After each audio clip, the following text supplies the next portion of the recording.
I was at the Hollywood Bowl. Had a wonderful time. I thank Josh Kerr for bringing us and letting us share his seats.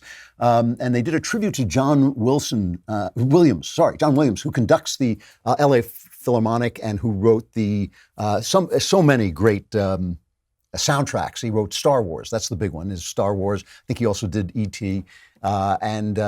So everybody shows up with these lightsabers, right? They wave the lightsabers. And, it was really an interesting experience because on the one hand, it was delightful. It's delightful to have people in LA come together. It's a big city. It's nice that they come together to appreciate music. And it's nice that they come together to appreciate the Philharmonic, which it does a whole, all through the summer, the Hollywood Bowl does all these different things, which include Beethoven and include movie themes and all this.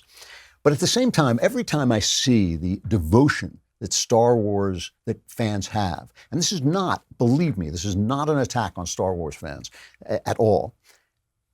I am touched by the fact that I know that Star Wars started out as a sort of tribute to the old Flash Gordon films. George Lucas loved these Flash Gordon films. They all started, I think it was the Emperor Ming was always taking over the universe, and Flash Gordon was always going to fight them. And they always started with that scroll that you're probably familiar with from Star Wars, where the story is, the story till now unfolds and kind of scrolls into the background, just like it does in Star Wars. That's an imitation of that. And as he went forward, Lucas, incorporated other influences.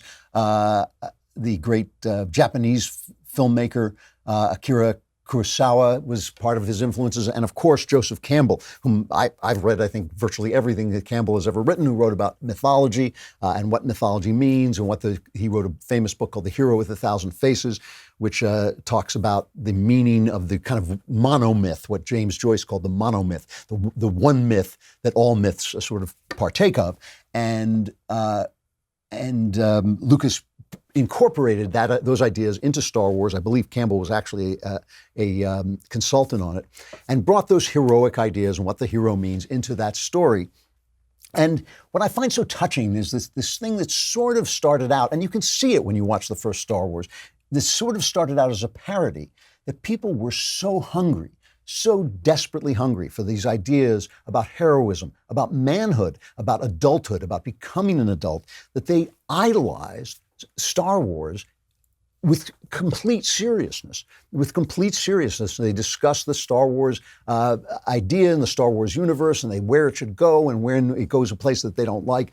And it just shows you how hungry people are for these ideas. And these ideas are built in to the mythology of the Greeks, the mythology of the Romans, and certainly in a new and fresh and completely revolutionary way into the stories of Christianity, which, as C.S. Lewis said, was the myth that really happened, the myth that was actual reality. And what's sad to me is that there are not enough artists who can incorporate those ideas into stories that are adult and complex. The only movie I can think of that actually talks about real heroism in a complex and deep and human way recently, that was a great movie, was American Sniper by Clint Eastwood.